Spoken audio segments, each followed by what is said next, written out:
வணக்கம் மக்களே, 10 ரூபா டிக்கெட்ல இன்னைக்கு நம்ம பார்க்க போற படம் கல்வன். 2024ல ஜிவி பிரகாஷ் நடிச்சு ரிலீஸ் ஆன இந்த படத்தோட கதையை ஷார்ட் அண்ட் ஸ்வீட்டா நம்ம சேனல்ல பார்க்கலாம். இந்த மாதிரி நிறைய படங்களுடைய கதைகளை ஷார்ட் அண்ட் ஸ்வீட்டா பார்க்கறதுக்கு மறக்காம சப்ஸ்கிரைப் பண்ணிடுங்க. நான் தான் ப்ரொடியூசர் நினச்சிக்கோ பீட்டர். நல்லா ஓடுற மாதிரி ஒரு கதை சொல்லணும். படத்தோட ஆரம்பத்தில் ஆடு மேய்ச்சிட்டு வர்றதை காட்டுறாங்க. ஆடு மேய்ச்சிட்டு வந்துட்டு ஈவினிங் டைமில் ஆட்டெல்லாம் பட்டியில் அடைக்கும் போது அந்த ஆடு மேய்க்கிற அம்மா வந்து கருப்பனை காணோம் அப்படின்னு சொல்கிறாங்க. அதாவது ஒரு ஆடை காணோம் அப்படின்னு சொல்ல அவங்க பையன் நான் போய் பார்த்துட்டு வரேன் அப்படின்னு சொல்லி காட்டுக்குள்ளே ஆடு மேய்ச்ச இடத்த போய் பார்த்துட்டு இருக்காரு. பின்னாடி ஏதோ வந்து பயங்கரமாக அட்டாக் பண்ணுற மாதிரி தெரியுது. பார்த்தா யானை அட்டாக் பண்ணி அங்கேயே அவர் இறந்து போறாரு. உடனே கல்வன் அப்படின்னு டைட்டில் போட்டு படத்தை ஆரம்பிக்கிறாங்க. இப்போ ஒரு கோர்ட் சீனை காட்டுறாங்க. கோர்ட் சீன்ல நம்ம ஹீரோ ஜிவி பிரகாஷ் ஒரு வயசானவரை வந்து தத்தெடுக்கிறதுக்காக வந்திருக்காரு. கோர்ட் ப்ரொசீஜர்லாம் முடிஞ்சதுக்கு அப்புறம் இனிமே உங்க தாத்தா தான் இவரு, இனிமே நல்லா பாத்துக்கணும் அப்படிங்கிற மாதிரிலாம் சொல்லி அந்த ப்ரொசீஜர் முடியுது. ஊர்லயே ஒரு பெரிய ஆள் தான் வந்து இந்த தத்தெடுக்கிற ப்ராசஸ்க்கான செலவெல்லாம் ஏத்துக்கிட்டு அவங்கள தத்தெடுக்கிறாரு. தத்தெடுத்ததுக்கு அப்புறம் வீட்டுக்கு போறதுக்காக பஸ்ல போயிட்டு இருக்காங்க. ஹீரோவுக்கு சூரி அப்படின்னு ஒரு ஃப்ரெண்ட் இருக்காரு. அவர்கிட்ட ஊர் மக்கள் எல்லாம் ஏப்பா உங்களுக்கே பொழைக்கிறதுக்கு வழி இல்ல, இந்த தத்தெடுக்கிறதுலாம் தேவையா அப்படிங்கிற மாதிரி கேட்க ஹீரோட ஃப்ரெண்ட் சூரி அதுக்கு பதில் சொல்ற விதமா இந்த மாதிரி தத்தெடுக்கிறதுக்கு முக்கிய காரணமே ஒரு பொண்ணு தான் அப்படிங்கிற மாதிரி சொல்ல பிளாஷ்பேக்கா ஆரம்பிக்கிறாங்க. இப்பதான் அவங்க ஊரை காட்டுறாங்க. ஊர்ல ஒரு பெரியவர் வந்து யானை அடிச்சு ஒரு லேடி கிடக்குறாங்க அப்படிங்கிற மாதிரி கத்துறாரு. ஊர் மக்கள்லாம் அந்த இடத்த நோக்கி ஓடுறாங்க. ஆனா ஹீரோவோட ஃப்ரெண்டு மட்டும் ஆப்போசிட் டைரக்ஷன்ல ஓடுறாங்க. இவங்க எங்க ஓடுறாங்க அப்படின்னா ஊர் மக்கள்லாம் போனதுக்கு அப்புறம் வீடெல்லாம் காலியா இருக்கும் இல்லையா, அங்க ஏதாவது திருடலாம் அப்படிங்கிற மாதிரி திருடுறாங்க. ஹீரோ ஃப்ரெண்ட் சூரியும் இந்த திருட்டு வேலையில ஈடுபடுவாங்க அப்படிங்கிறது ஊர் மக்களுக்கே தெரிஞ்ச விஷயம் தான். அந்த வீட்டுல நிறைய தேடி பார்க்கறாங்க. எதுவும் பெருசா கிடைக்கல அப்படிங்கிறதுக்காக நம்ம மட்டும் இங்க இல்ல அப்படின்னா கண்டிப்பா நம்ம மேல சந்தேகப்படுவாங்க, வா நம்ம அந்த இடத்துக்கு போலாம் அப்படின்னு சொல்லிட்டு அந்த ஸ்பாட்டுக்கு போய் பார்த்தா ஒரு லேடி இறந்து கிடக்குறாங்க. அவங்களோட ஹஸ்பண்ட் ரொம்ப கதறி அழுகுறாரு. அங்க இருக்கிற ஆபீசர் வந்து அவரை சமாதானப்படுத்திட்டு இருக்காரு. ஹீரோவுக்கும் அவங்க ஃப்ரெண்டுக்கும் எப்படியாவது ஃபாரஸ்ட் ஆபீசர் ஆகணும் அப்படிங்கறதா ஆசை. அதை பத்தி ஒரு போலீஸ் ஆபீசர்கிட்ட கேட்டுட்டு இருக்க, இதுக்கு என்னென்ன பண்ணணும் அப்படிங்கறத பத்தி நான் சொல்றேன் அப்படிங்கிற மாதிரி அவரும் ஐடியா கொடுக்குறாரு. ஹீரோ ஃப்ரெண்டும் ஊருக்குள்ள அடிக்கடி திருடிட்டே இருக்கிறதுனால ஒரு பஞ்சாயத்தை போட்டுருவோம் அப்படின்னு சொல்லி ஊர் பஞ்சாயத்து தலைவர் முன்னாடி ஒரு பஞ்சாயத்தை நடத்துறாங்க. பஞ்சாயத்து தலைவர் என்ன பிரச்சனை அப்படின்னு கேட்க, இவனுக்கு 2 பேர் தான் பிரச்சனை, எப்ப பாரு ஏதாவது திருடிட்டே கிடக்குறானுங்க அப்படிங்கிற மாதிரி சொல்லிட்டு இருக்க, அந்த பஞ்சாயத்து தலைவர் பொறுத்த வரைக்கும் வெளியில தான் பயங்கர கெத்தான ஆள், ஆனா வீட்டுக்குள்ள பொண்டாட்டிக்கு ரொம்பவே பயந்த ஆள். என்னதான் எல்லாரும் கம்ப்ளைண்ட் பண்ணிட்டு இருந்தாலும் ஹீரோவும் அவன் ஃப்ரெண்டும் ரொம்ப அசால்ட்டா தான் நின்றுட்டு இருக்காங்க. இவனுக்கு 2 பேத்தையும் நான் பாத்துக்கிறேன், நீங்க போங்க அப்படின்னு சொல்லிட்டு தோப்புக்கரணம் எல்லாம் போட வைக்கிறாரு. ஊர் மக்கள்லாம் போனதுக்கு அப்புறம் கட் பண்ணா ஹீரோ அந்த பஞ்சாயத்து தலைவரையே தோப்புக்கரணம் போட வச்சுட்டு இருக்கான். என்னடா இது பஞ்சாயத்து தலைவரே தோப்புக்கரணம் போட வைக்கிறாங்களே அப்படின்னு நம்ம பார்க்க, பஞ்சாயத்து தலைவர் பொண்டாட்டிய கண்ட்ரோல் பண்ணும் அப்படிங்கிறதுக்காக ஒரு சாமியார் கிட்ட பரிகாரம் கேட்டிருப்பாரு. அந்த பரிகாரம் என்ன அப்படின்னா, ஒரு வயசான பாட்டியை கல்யாணம் பண்ணா உங்க பொண்டாட்டியை கண்ட்ரோல் பண்ணா அப்படின்னு அவன் சொல்ல, அதையும் இவர் பண்றதுக்காக ஒரு இடத்துல மாலையெல்லாம் மாத்தி அந்த பாட்டியை கல்யாணம் பண்ணிட்டு இருப்பாரு. இந்த விஷயத்த ஹீரோ வீடியோ எடுத்து வச்சுக்கிட்டு தான் இந்த ஆளை மிரட்டிட்டு இருக்காங்க. ஏன்டா என்ன வீடியோ எடுத்து வச்சு இப்படி மிரட்டுறீங்க, உங்களுக்கு என்னதாண்டா வேணும் அப்படின்னு அவங்க 2 பேர்த்திட்டு கேட்க, ஹீரோ ஃப்ரெண்டும் நாங்க திருடணும், ரொம்ப கூட்டமான ஒரு நல்ல ஏரியாவா சொல்லு, அதுக்கு உன்னோட பாதுகாப்பு வேணும் அப்படிங்கிற மாதிரி கேட்க, நான் வேணா ஒரு ஊர் சொல்றேன், அந்த ஊர்ல திருவிழா நடக்க போகுது, அந்த திருவிழால வேணா நீ போய் திருடிக்கோ அப்படிங்கிற மாதிரி சொல்றாரு. அந்த திருவிழா நடக்கிற ஊருக்கு போயிட்டு ஊர் மக்கள் எல்லாம் திருவிழா போனதுக்கு அப்புறம் ஊரே அமைதியா, யாரும் வீட்டுல இருக்க மாட்டாங்க. அப்போ ஒரு வீட்டுல ஏதாவது இருக்குமா அப்படிங்கிறதுக்காக உள்ள இறங்குறாங்க. அங்க மேக்கப் பண்ணிட்டு ஒரு பொண்ணு இருக்கா, அவதான் நம்ம ஹீரோயினோட கழுத்துல கத்தியெல்லாம் வச்சு மிரட்ட, வீட்டுல எதுவுமே கிடையாது, நான் போட்டிருக்க செயின் மட்டும் தான் இருக்கு அப்படின்னு சொல்லி அந்த செயினை மட்டும் கொடுத்துறா. சரி சைடிஷ்க்கு ஏதாவது சாப்பிட வச்சிருக்கியா அப்படின்னு கேட்க, ஊறுகாய் தான் இருக்கு அப்படின்னு சொல்லி ஊறுகாய் கொடுக்குறா. சரி இங்க இருந்து கிளம்பலாம் அப்படின்னு சொல்லிட்டு 2 பேரும் கிளம்ப போகும்போது, முன்வாசல் வழியா மட்டும் போகாதீங்க, யாராவது பார்த்துட்டா என்னோட கேரக்டர் தப்பா நினைப்பாங்க, நீங்க பின்வாசல் வழியா கிளம்பி போங்க அப்படிங்கிற மாதிரி ஐடியாவை கொடுக்க, இவ்வளவு நல்ல பொண்ணா இருக்குமா, ரொம்ப வெகுலியா இருக்க, புள்ளா இருந்தீங்கன்னா எல்லாரும் ஏமாத்திடுவாங்க அப்படின்னு சொல்லிட்டு அவங்க 2 பேரும் பின்வாசல் வழியா தப்பிக்கிறதுக்கு அந்த பொண்ணே ஹெல்ப் பண்றா. கதவு சாத்திட்டு பயந்து போய் உள்ள இருக்கா. அடுத்த நாள் போலீஸ் வர்றாங்க. போலீஸ்ல இந்த மாதிரி 2 பேர் வந்தாங்க, இந்த மாதிரியான பொருட்கள் எல்லாம் எடுத்துட்டு போனாங்க, டம்ளர் எல்லாம் எடுத்துட்டு போயிட்டானுங்க அப்படிங்கிற மாதிரி அந்த பொண்ணு கம்ப்ளைண்ட் கொடுக்க, எப்பமா வந்தாங்க, நேத்து நைட்டு 11 மணிக்கு வந்தாங்க அப்படிங்கிற மாதிரி சொல்றா. 11 மணிக்கு வந்தா அப்பயே இன்ஃபார்ம் பண்ணீங்கன்னா உடனே பிடிச்சிருக்கலாம்ல அப்படிங்கிற மாதிரி சொல்ல, நீங்க கவலைப்பட்டு தேடலாம் வேணாம், அவனுக்கு இங்கதான் இருக்கானுங்க, அவனுக்கு பிடிச்சி வச்சிருக்கேன் அப்படிங்கிற மாதிரி சொல்றா. இது பிடிச்சி வச்சிருக்கா, எங்க இருக்காங்க அப்படின்னு சொல்லி போய் பார்த்தா பின்வாசல் வழியா தப்பிக்க முடியாத முடியாத அளவுக்கு பெரிய கோட்டை செவர் மாதிரி அவங்க வீட்டுல இருக்கு. அந்த செவர்ல ஏற முடியாம 2 பேரும் உட்காந்துருக்கானுங்க.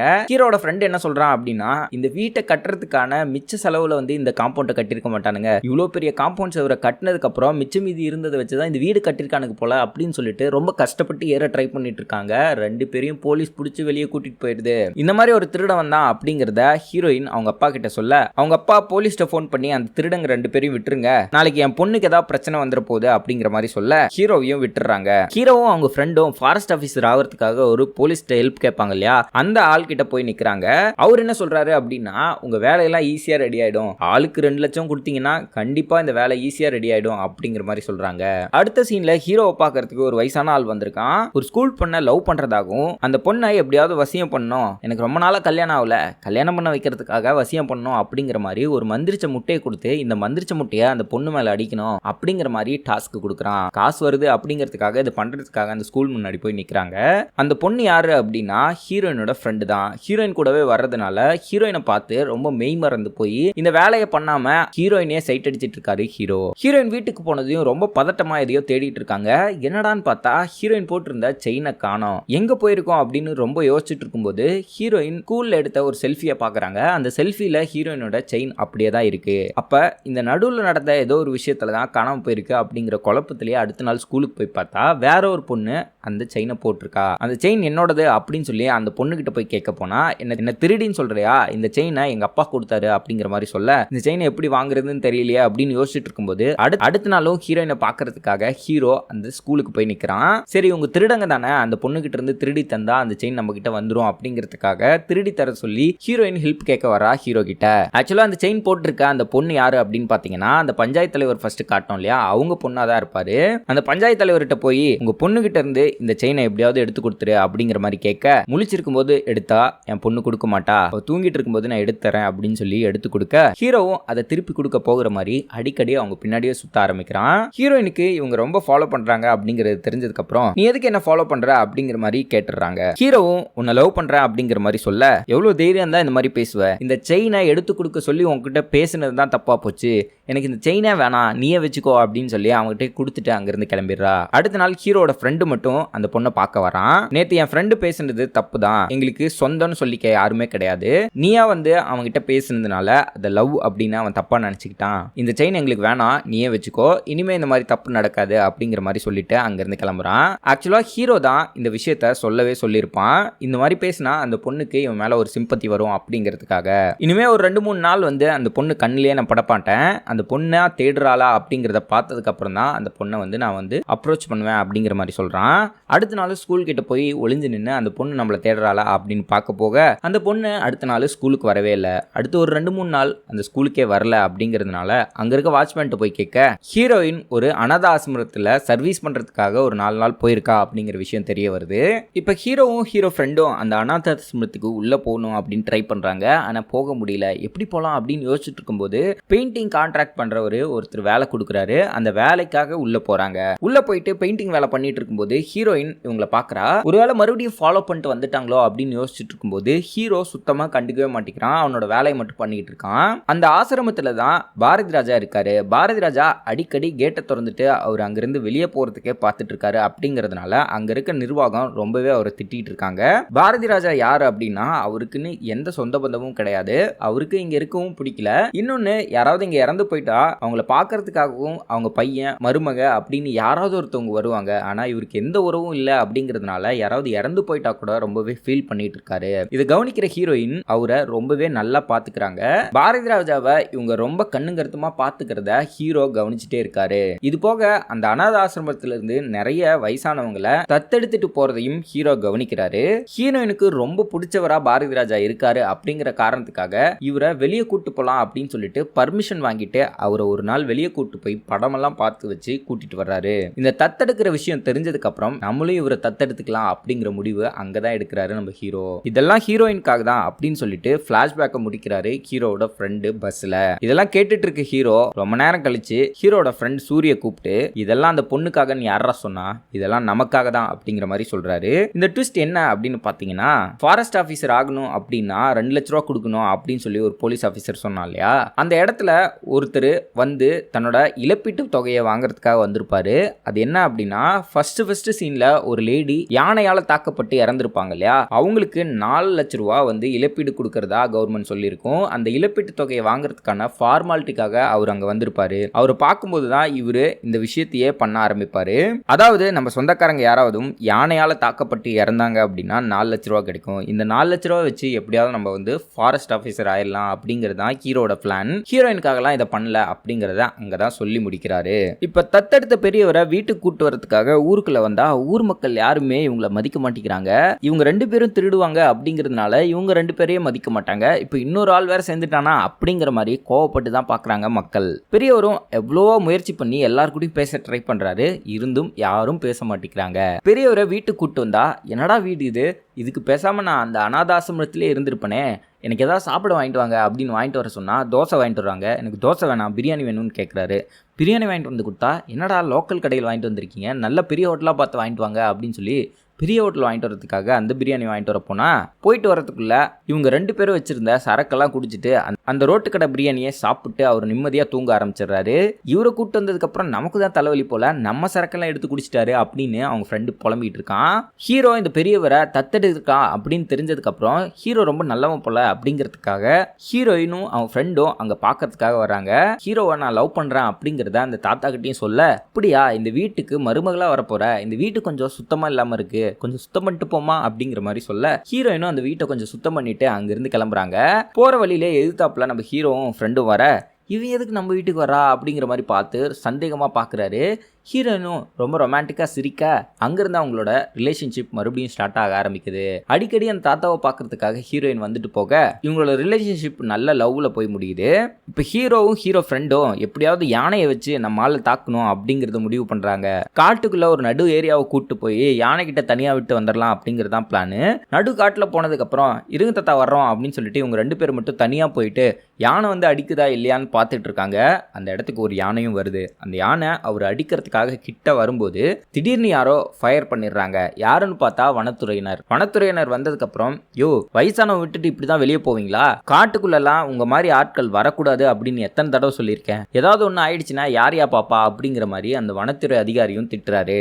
சரி அடுத்து என்ன பண்ணலாம் அப்படின்னு யோசிச்சுட்டு இருக்கும்போது ஊர் தலைவருக்கு ஒரு தோப்பு இருக்கும். அந்த தோப்புல வேலை செய்யற ஆட்கள் எல்லாத்தையும் யானை அடிச்சிருது அப்படிங்கிறதுனால நிறைய பேர் வேலைக்கு வரமாட்டேங்கிறாரு அப்படின்னு சொல்லி புலம்பிட்டு இருப்பாரு. நம்ம ஹீரோவும் அவங்க ஃப்ரெண்டும் நானும் அந்த பெரியவரும் சேர்ந்து இந்த தோட்டத்தை பார்த்துக்கிறோம், யானை வந்தா நாங்கள் சமாளிச்சுக்கிறோம் அப்படிங்கிற மாதிரி சொல்லிட்டு கீழே ஒரு குடிசை மேலே ஒரு குடிசை அப்படிங்கிற மாதிரி ஒரு திடல் அமைச்சு அதுக்குள்ளார வந்து தங்கியிருக்காங்க. கீழே யானை வந்தால் அடிக்கிட்டோம் அப்படிங்கிறதுக்காக அந்த பெரியவரையும் இவங்க 2 பேரும் மேலே சேஃபாக இருக்காங்க. ரொம்ப நேரமாக யானை வரும் அப்படிங்கிறதுக்காக 2 பேரும் பார்த்துக்கிட்டே இருக்காங்க. அதுக்கப்புறம் அசந்து தூங்கிடுறாங்க. அடுத்த நாள் காலையில் பார்த்தா அந்த பெரியவருக்கு ஒன்றுமே ஆகலை. சரி அங்கேருந்து அப்படியே ஊருக்குள்ளே நடந்து போயிட்டு இருக்கும்போது ஊரில் இருக்க ரேஷன் கடையில் யானை புகுந்து நிறைய சேட்டை பண்ணி எல்லாத்தையும் அடித்து நொறுக்கிட்டு போயிருக்கு. இதை பார்த்ததுக்கப்புறம் ஊர் தலைவர்கிட்ட ரேஷன் கடையை நாங்கள் பார்த்துக்குறோம் அப்படின்னு சொல்லிட்டு ரேஷன் கடைக்கு வெளியிலேயே கட்டில் போட்டு அந்த பெரியவரை படுக்க வச்சிருக்காங்க. இந்த இடத்துலையும் யானை வரவே இல்லை. இந்த தாட்டியும் யானை கிட்ட இருந்து தப்பிச்சிடுறாரு நம்ம பெரியவர். என்னடா இது யானை அடிச்சு கொல்லும் அப்படின்னு பார்த்தா கடைசி வரைக்கும் இது நடக்கவே நடக்காது போல அப்படிங்கிற மாதிரி ஹீரோ ரொம்பவே குழம்பி போயிருக்கான். அன்னைக்கு நைட்டு உண்மையான யானை தான் இவரை கொல்லல, கோயிலில் இருக்க கோயில் யானையை மதம் பிடிக்க வச்சு இவரை கொன்னலாம் அப்படிங்கிற ஒரு முடிவுக்கு வர்றாங்க. யானையை வீட்டு முன்னாடி கொண்டு வந்து நிறுத்தி வச்சு பட்டாசையும் பத்த வச்சிடறான் நம்ம சூரி. பட்டாசு வெடிக்கிற சத்தம் கேட்டு யானை மதம் பிடிச்சு தாத்தாவை கொல்லும் அப்படின்னு பார்த்தா யானை அழகா நின்று ஆசீர்வாதம் பண்ணிக்கிட்டு இருக்கு. என்னடா இது ஆசீர்வாதம் பண்ணுது அப்படின்னு யானை பாகன்ட்ட கேட்டா, அது பல திருவிழாவை பார்த்தது தம்பி, பட்டாசு வெடிக்கிறதுலாம் யானைக்கு அசால்ட் அப்படிங்கிற மாதிரி சொல்றாரு.